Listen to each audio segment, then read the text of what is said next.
especialmente Obrigado. aqui para o Globo News Literatura. Laurentino, sempre um grande prazer conversar com você.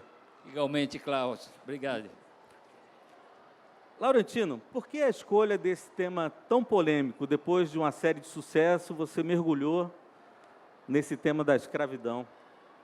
Bem, esse livro ele foi nascendo naturalmente enquanto eu pesquisava e escrevia os outros três, 1808, 1822 e 1889.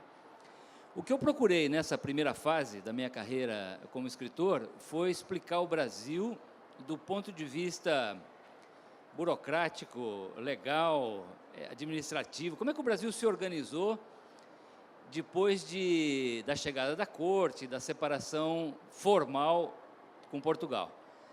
Mas aí eu percebi que havia um alicerce, havia uma dimensão mais profunda, como se fosse um código genético, um DNA do Brasil, e que ali estava a escravidão.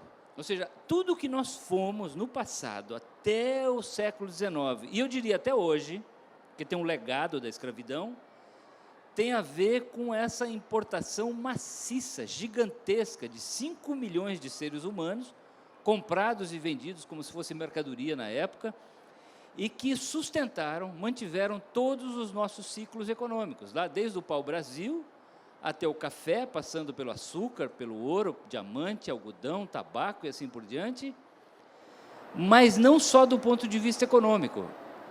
A contribuição africana foi decisiva para o que nós somos hoje.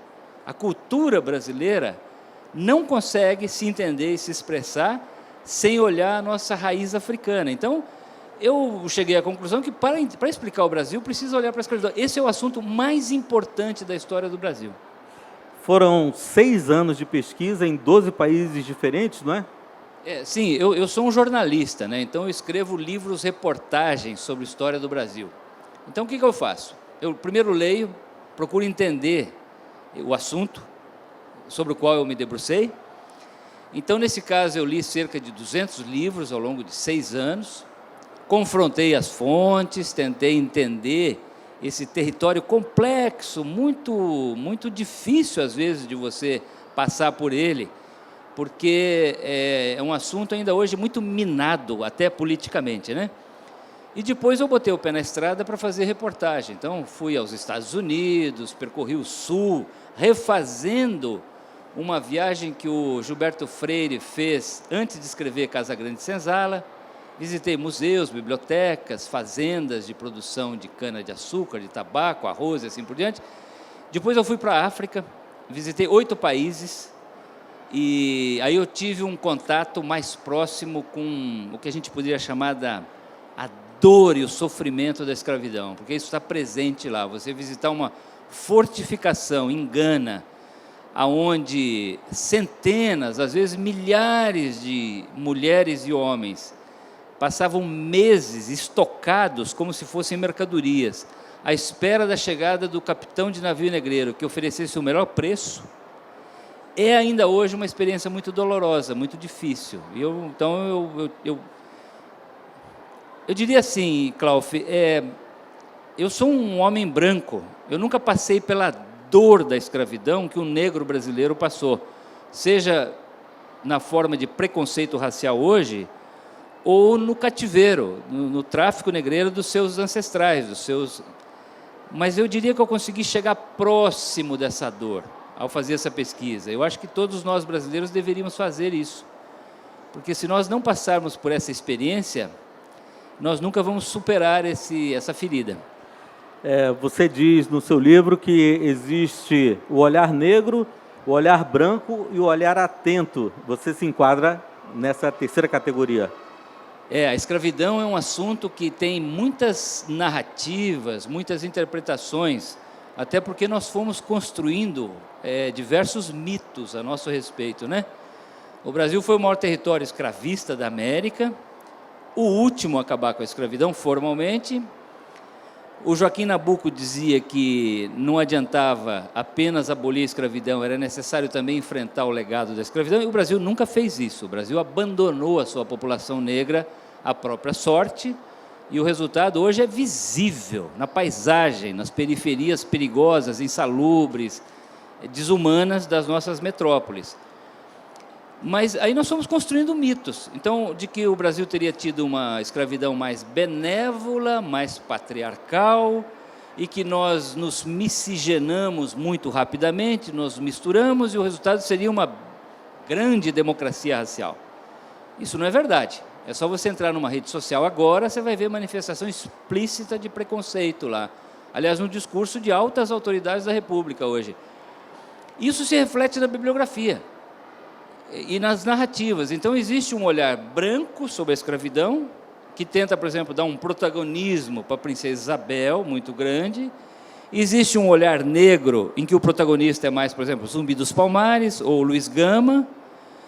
E eu procuro me enquadrar no que eu chamei aí no livro de olhar atento, olhar essas diferentes interpretações, com respeito, com atenção, e produzir uma nova narrativa, mais acessível a um público mais amplo. E o resultado é esse livro. Você documentou suas viagens em vídeos e fotos, né, que foram disponibilizadas nas redes sociais. Como é que foi essa experiência? Você nunca tinha feito isso, né? Não, mas esse era um antigo sonho meu, né? Eu sempre achei que o trabalho jornalístico tem informações, tem curiosidades preciosas que o repórter testemunha e que nem sai na edição final de uma reportagem. Isso aconteceu comigo ao longo de 30 anos, né? Eu fui repórter, editor, e eu sempre sonhei mostrar o bastidor da reportagem. E aí eu consegui agora, graças às novas tecnologias. Então eu fui para os Estados Unidos, comprei um smartphone com uma capacidade enorme de armazenamento e fui gravando. Eu não, a minha mulher, que é a minha cinegrafista amadora, a Carmen. E aí nós fomos gravando. Então nós gravamos cerca de 70 vídeos no Brasil, na África, na Inglaterra, em Portugal.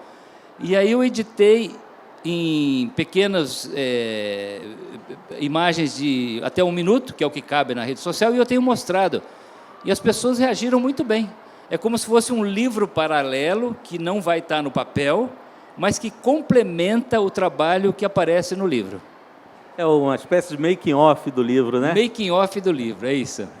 Você diz no seu livro que a ideologia racista remonta ao livro do Gênesis, né, que a escravidão existe muito antes, né, desse ciclo todo dos africanos, já existia, né? Inclusive a palavra escravo... Isso é muito interessante, Cláudio, porque a escravidão é parte da história humana. Onde houve ser humano até hoje, houve escravidão. Na Babilônia, na China, na Índia, nos territórios islâmicos, na Europa, em todo lugar onde teve história humana, também houve exploração da mão de obra cativa. A Grande Muralha da China, as Grande Muralha da China, as pirâmides, ou seja, é incrível. Aliás, no próprio livro do Gênesis, um dos personagens mais importantes é o José do Egito, né? Que é vendido como escravo pelos seus irmãos. Então, você vê que é uma coisa muito antiga. Agora, o que caracteriza, o que diferencia a escravidão africana? 2 coisas principais. A primeira é a sua escala industrial. São 12,5 milhões de cativos que embarcam em navios negreiros e vêm trabalhar em lavouras e engenhos de açúcar que se assemelhavam muito às futuras fábricas da Revolução Industrial Inglesa, com divisão do trabalho, com tarefas, com horas, aqueles engenhos que funcionavam 24 horas por dia. O André João Antonil, que é um jesuíta que viveu na Bahia no final do século XVII, começo do século XVIII, ele descreve ele compara a fornalha do inferno, aquelas fornalhas, fogueiras, fervendo o caldo da cana a noite adentro. Então, existe uma atividade que é industrial ou pré-industrial, tanto nos números quanto na divisão do trabalho. Essa é a primeira característica. A segunda é o nascimento do racismo, porque pela primeira vez, escravidão passa a ser sinônimo da cor da pele. Isso não era antes. Aliás, até o final do século XVII, a maioria dos escravos no mundo eram brancos. A própria palavra escravidão, ou slave em inglês, ou eslavos em latim, vem de eslavo. Povo branco, de olhos azuis, escravizado aos milhões no leste da Europa e vendido no mar Mediterrâneo desde a época do Império Romano. E aí tem justificativas teológicas para a escravidão africana. E uma delas é o que você citou, a chamada maldição de Cã. O Noé, depois do dilúvio, se tornou vitivinicultor, produzia vinho. E um dia ele bebeu demais, se embebedou, ficou nu dentro de casa, e chegaram os 3 filhos. Um deles ironizou o pai, começou a rir da nudez do pai. Ao acordar, o Noé teria lançado uma maldição sobre o filho Cã, dizendo que os seus descendentes seriam para sempre escravos dos outros 2 irmãos. E aí diz a tradição escravista, a ideologia escravista, que os filhos de Cã foram para a África, viraram negros, e aí estavam condenados a ser escravos naturalmente. Então você observa, isso aparece em discursos, homilias, textos de missionários, de figuras da igreja, no século XVI, no século XVII, como justificativa bíblica para a escravidão africana no Brasil. Então, existe uma ideologia racista criada para justificar esse evento desumano que foi o cativeiro de milhões de pessoas para trabalhar e ser explorada como mão de obra cativa no Brasil. O ponto de partida do seu livro é 1444, quando houve o primeiro leilão de negros na Beira, em Portugal. Há vestígios desse episódio? Tem. É interessante porque não foi só de negros, viu, Cláudio? Era um lote de 235 cativos, capturados por um navegador na costa da Mauritânia e do Senegal, atual, né, os atuais países, e incluíam azenegues, que era um povo branco, que vivia no norte da África, mas também negros. Eles são levados para a vila de Lagos e leiloados na frente do príncipe Dom Henrique, o navegador, que eu explico no livro que aparentemente navegou muito pouco, se é que navegou, mas é o patrono do tráfico de escravos no Atlântico, ele que organiza esse negócio na forma como aconteceria nos séculos seguintes. E hoje existe um mercado de escravos lá em Lagos, que é um pequeno museu, visitado pelos turistas, no exato local onde ocorreu esse primeiro registro de leilão de cativos em 1444. O comércio de escravos ajudou os portugueses a financiarem as grandes descobertas naquela época? Sim, antes das especiarias, antes do açúcar, do pau-brasil e depois do ouro e diamante, a principal mercadoria, entre aspas, que financiou as navegações portuguesas, a chamada expansão portuguesa, foi a escravidão. Então os portugueses foram descendo a costa da África.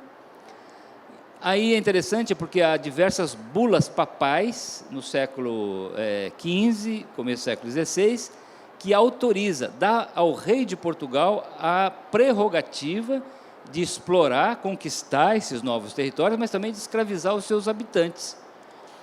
E é com o comércio de escravo que Portugal vai financiando a sua expansão, até ir contornar a África e Vasco da Gama chegar à Índia e o Pedro Álvares Cabral chegar ao Brasil. Então, a escravidão, eu diria até que foi o principal negócio do mundo até o final do século XVIII. Era um negócio gigantesco que tinha armadores, tinha financiadores, bancos, tinha agentes em Londres, em Paris, na costa da África, no Brasil. Tinha sertanejos que percorriam o interior da África comprando escravos avulso e levava para o litoral, onde eles eram estocados, vendidos para os navios, para os capitães de navio negreiro. Chegavam no Brasil, eram leiloados em praça pública e depois transportados para o interior. Havia letras de câmbio que permitiam aos fazendeiros, aos mineradores de ouro e diamante comprar escravos à prestação, a crédito. Então era um negócio realmente que envolvia grandes filósofos, inclusive filósofos humanistas, eram sócios de empresas de tráfico de escravos ou senhores de escravos, caso do nosso Tiradentes, Joaquim José da Silva Xavier, que no ano da sua morte era dono de meia dúzia de escravos. Conta-se que, naquela época, uma senhorinha qualquer que tivesse ganhado um pecúlio ou uma pensão, ela não comprava imóveis, não comprava terras, comprava escravos, né? O escravo ele era realmente tratado como uma mercadoria. Então, primeiro, E uma mercadoria rentável, né? a mercadoria rentável era um investimento. Tanto assim que ele aparecia em inventários pós-morte como herança, era transferido de pais para filhos. Ele era dado como garantia de empréstimo bancário. Aparecia no rol das grandes fortunas. Então, tinha terra, tinha uma outra casa, mas tinha um grande plantel de escravos. Então, isso era sinônimo de riqueza. E também a forma como os africanos eram tratados. Então, lá na costa da África, eles já eram leiloados lá, e aí começavam a receber marcas no corpo, marcas a ferro quente, que indicavam quais eram os proprietários, qual o navio que transportou, aonde ele chegou. Então, tinha escravos que chegavam no seu local de trabalho no Brasil com 3, 4 marcas de ferro quente, como se fosse uma embalagem de um produto que hoje você vê numa prateleira do supermercado, que indicava a forma de fabricação e comercialização desse cativo.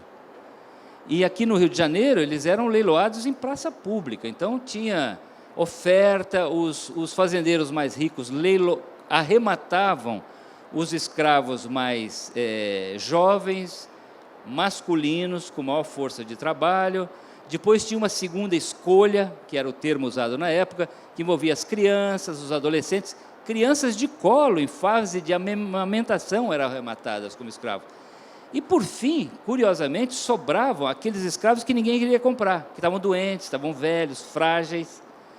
E aí eles eram comprados por pessoas de posse muito limitada, como investimento. Essas pessoas levavam os escravos cativos doentes para casa, cuidavam deles, na esperança de revendê-los por um preço maior quando eles ficassem bom. Era um investimento, como você investir numa bolsa de valores hoje.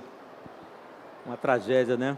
E você conta que apenas 40% dos africanos escravizados chegavam aqui com vida, né? Muitos morriam já em solo africano. Sim, os números realmente são impressionantes, né? Milhões, 1.800.000 cativos morreram ao longo de 350 anos, o que transformou o Atlântico num cemitério líquido, né? Ao ponto de, eu cito isso no livro, de mudar o comportamento dos cardumes de tubarão, que passaram a seguir os navios negreiros, porque eram 14 cadáveres, em média, lançados ao mar todos os dias, ao longo de 3 séculos e meio. Agora, a mortalidade era muito maior. Tem um historiador americano chamado Joseph Miller, que ele calculou a mortalidade em cada etapa. Então, o escravo era capturado no interior do continente africano e morria muita gente até chegar ao litoral. Uma grande mortalidade. Ali, enquanto esperava o navio negreiro, morria outra parte. Depois, a travessia do Atlântico. Quando chegava ao Brasil, de 5% a 6% morria antes de ser comprado ou vendido. Aliás, por isso que nós temos o cemitério dos pretos novos aqui no Rio de Janeiro. E uma outra parte grande morria nos 3 primeiros anos de adaptação em terras brasileiras. Então, segundo Joseph Miller, de cada um escravo que sobrevivesse no Brasil, o outro teria morrido. Então, se você imaginar que o Brasil recebeu 5 milhões, provavelmente outros 5 milhões morreram na jornada. Se vieram 2,5 milhões para a América, 25 milhões no total foram capturados na África. Então, você começa a ter números de escala bíblica, uma coisa enorme. Os números da escravidão realmente são chocantes. Eu me surpreendi muito ao fazer essa pesquisa. A gente vai fazer um breve intervalo e daqui a pouco a gente volta com o Laurentino Gomes, aqui no Globo News Literatura. Até já. Você conta no seu livro que apenas 40% dos escravizados sobreviviam a esse processo do tráfico. Muitos morriam ainda em solo africano, né? Os números relacionados à escravidão são assustadores. Tudo em escala de milhões e milhões. E as taxas de mortalidade também são chocantes, né? Então, saíram 12,5 milhões de solo africano, 10 milhões e 700 desembarcaram na América, 5 milhões no Brasil, e 1 milhão e 800 morreu na travessia, o que transformou o Atlântico num grande cemitério líquido. Era tanta gente que se você dividir pelo número de dias, dá 14 cadáveres, em média, lançados ao mar todos os dias ao longo de 350 anos. E isso atraía ao os ponto tubarões, de né? ter relatos da época dizendo que mudou o comportamento dos cardumes de tubarão, que passaram a seguir os navios negreiros. Mas aí tem um outro historiador, Joseph Miller, norte-americano, que ele calculou também o índice de mortalidade do local de captura até o local de trabalho no Brasil. Então, havia um número enorme de pessoas que morriam do interior, da jornada, do interior da África até o litoral. Uma outra grande quantidade morria enquanto esperava o navio negreiro. Aí tinha a mortalidade no Atlântico. Aqui no Rio de Janeiro, morria entre 5% e 6% enquanto ele esperava ser comprado. Por isso que existe o cemitério dos Pretos Novos, ali no bairro da Gamboa, onde eles morriam e eram lançados em valas coletivas. Depois morria mais gente na jornada até as fazendas no interior do Brasil, e um número também substancial nos 3 primeiros anos. Então, segundo Joseph Miller, de cada 2 capturados na África, só um sobrevivia a essa jornada. Aí, quando você transforma isso em número, se você pega 12 milhões e meio ou 10.700 que chegou, um número igual morreu na travessia. Isso vai dar 21, 25 milhões de pessoas no total que foram capturadas, metade sobreviveu, metade morreu. Então, são escalas gigantescas, né? O primeiro volume da trilogia vai até a morte de Zumbi dos Palmares. O que transformou o Quilombo dos Palmares no que a gente entende hoje em relação a outros quilombos? Porque havia muitos, né? Sim, o Palmares foi um símbolo, mas um símbolo da luta negra no Brasil, mas também uma ameaça mais concreta, mais visível ao sistema escravista. Porque o que durou mais, o Palmares sobreviveu a um século, talvez um pouco mais. Tinha uma população muito grande e ocupava uma grande área no interior da então capitania de Pernambuco, que hoje inclui o estado de Alagoas. Na segunda metade do século XVII, o rei de Portugal, o governador de Pernambuco, que era representante do rei de Portugal, chegou a pensar em fazer um acordo com Palmares, como tinha acontecido em outras partes da América. Então, era um acordo pelo qual os quilombolas permaneceriam lá e não invadiriam mais terra, não ameaçariam mais ninguém, não receberiam novos fugitivos, e o rei de Portugal parava de mandar expedições militares. O padre Antônio Vieira, desaconselhou. Falou, não, manter Palmares é servir de exemplo para todos os demais escravizados no Brasil a se rebelar. E ele falou, não, tem que combater Palmares. E é de fato o que acontece. Então, são enviadas várias expedições ao longo de um século. De fato, há uma tentativa de acordo. O Ganga Zumba, que era o tio do Zumbi dos Palmares, chegou aí ao Recife, firmar um acordo com as autoridades portuguesas. Esse acordo rapidamente foi descumprido, então os senhores de engenho começaram a pegar as terras de Palmares, o Zumbi se rebelou, aparentemente ele teria mandado envenenar o tio no Cucaú, que era onde estava lá o Ganga Zumba, e aí começa a fase épica de Palmares, que aí o governador de Pernambuco contrata um homem terrível, o Domingos Jorge Velho, um bandeirantes que mal sabia falar português, falava tupi-guarani, a língua franca aqui de São Paulo, e ele vai contra Palmares e derrota os quilombolas e depois captura e mata Zumbi dos Palmares no dia 20 de novembro de 1695. Então o Zumbi vira lenda. É possível hoje diferenciar o homem do mito que ele se tornou?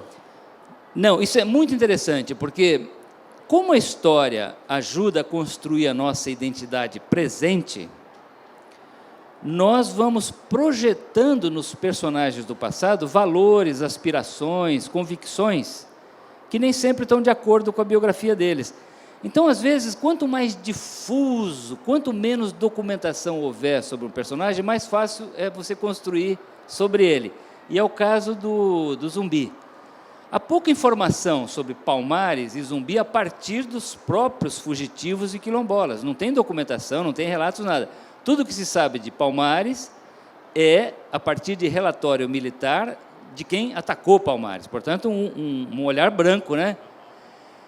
E se sabe muito pouco sobre Zumbi. E aí ocorreram construções históricas. Então, por isso que existe dois historiadores importantes de São Paulo que escreveram um livro chamado 3 vezes Zumbi, a construção de um herói brasileiro.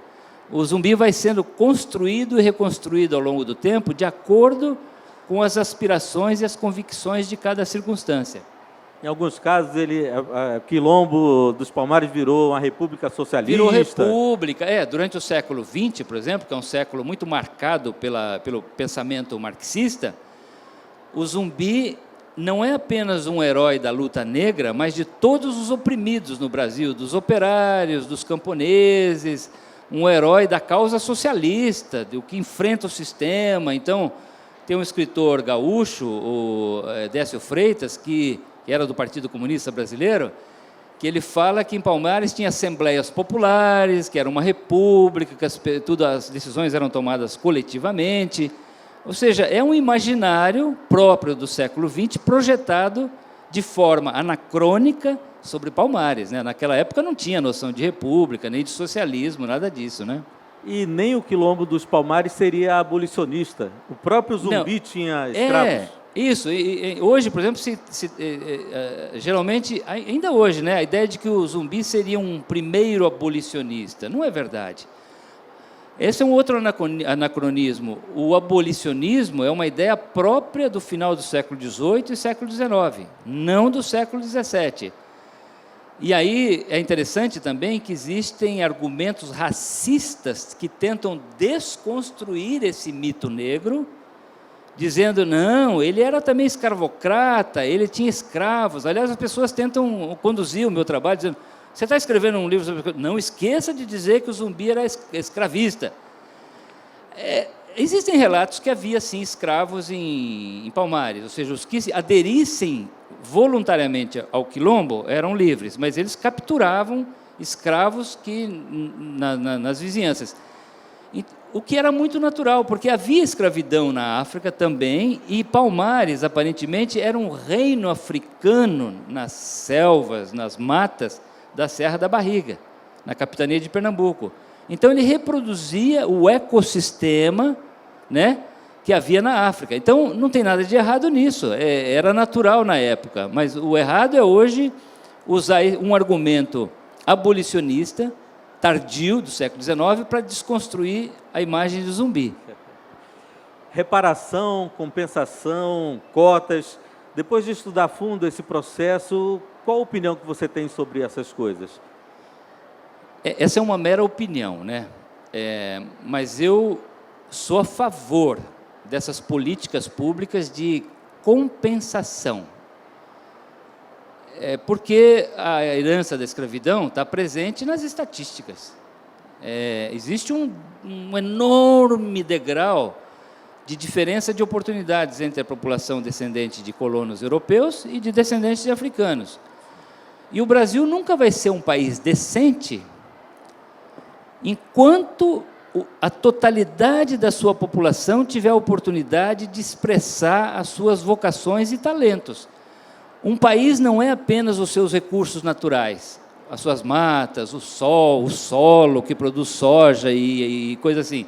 Um país, especialmente nessa era tecnológica de revolução do conhecimento, um país é a soma dos seus habitantes.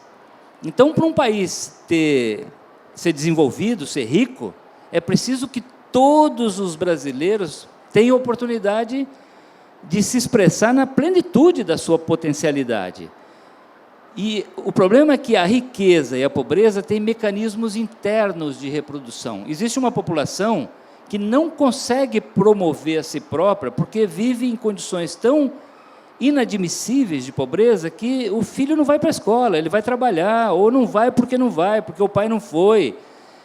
Então é preciso que o Estado haja para corrigir essas distorções. Então, eu sou a favor de cotas para pessoas menos favorecidas, para afrodescendentes, nas escolas, nas universidades. Sou a favor de Bolsa Família, sou a favor de renda mínima, sou a favor de Bolsa Escola. Agora, o que eu questiono é se politicamente, dado o ambiente que nós estamos vivendo hoje no Brasil, a gente deve tratar isso como dívida histórica ou como investimento no futuro. Porque eu tenho a impressão que tratar como dívida histórica, num país que tem um oceano de injustiçados, é atrair preconceito e resistência. Porque o ribeirinho, o camponês branco, que não tem oportunidade, ele pode ser manipulado politicamente por forças que se opõem a essas políticas públicas, como nós estamos vendo hoje no Brasil. Então, é uma questão só de sutileza, é uma questão semântica. Eu sou a favor das políticas em andamento e de aprofundamento, mas acho que existe uma forma mais palatável de vendê-las politicamente para não atrair preconceito e resistência. Bom, estamos terminando, então, uma última pergunta. O que você espera desse livro? E está aí embutido outra pergunta também. Você tem sido patrulhado por movimentos identitários, coisas assim, não? Não, por enquanto não. Eu lancei esse livro recentemente e, ao contrário, a acolhida tem sido a melhor possível. Aqui nas sessões de autógrafos da Bienal do Livro, os abraços mais carinhosos, mais calorosos eu tenho recebido da população negra. É uma coisa física. É claro que eu não quero ser visto também como the big white man savior, ou seja, o grande homem branco salvador da causa negra. Isso seria hipócrita da minha parte, né? Os ingleses usam uma expressão chamada patronizing. Agora chegou o Salvador, escritor branco, que vai resolver todo o problema da questão negra no Brasil. Eu sei que eu estou exposto a esse tipo de crítica, obviamente, mas eu acho que eu posso ser um abridor de portas. O fato de eu ter sido um escritor best-seller nos livros anteriores, provavelmente vai fazer com que esse livro seja lido por pessoas que não leriam sobre a escravidão e não se interessariam por esse assunto numa outra circunstância. Então, esse é o meu propósito. Eu acho que o assunto é importante, acho que é um dever meu, como cidadão brasileiro, escrever sobre esse assunto, como deveria ser de todos os demais brasileiros se debruçar sobre esse assunto, porque é o nosso grande desafio nacional, enfrentar o legado da escravidão, mas é por isso que eu não pus ali a história da escravidão no Brasil. É uma história da escravidão no Brasil, artigo indefinido, é um olhar, uma narrativa, que pode abrir a porta para muitas outras, e muitos debates também, né? Bom, muito obrigado, Laurentino, por sua presença aqui. É um tema muito complexo e amplo, não tem como a gente esgotar no tempo de um programa, então o Globo News e Literatura vai ficando por aqui. Até a próxima, muito obrigado pela presença de todos vocês.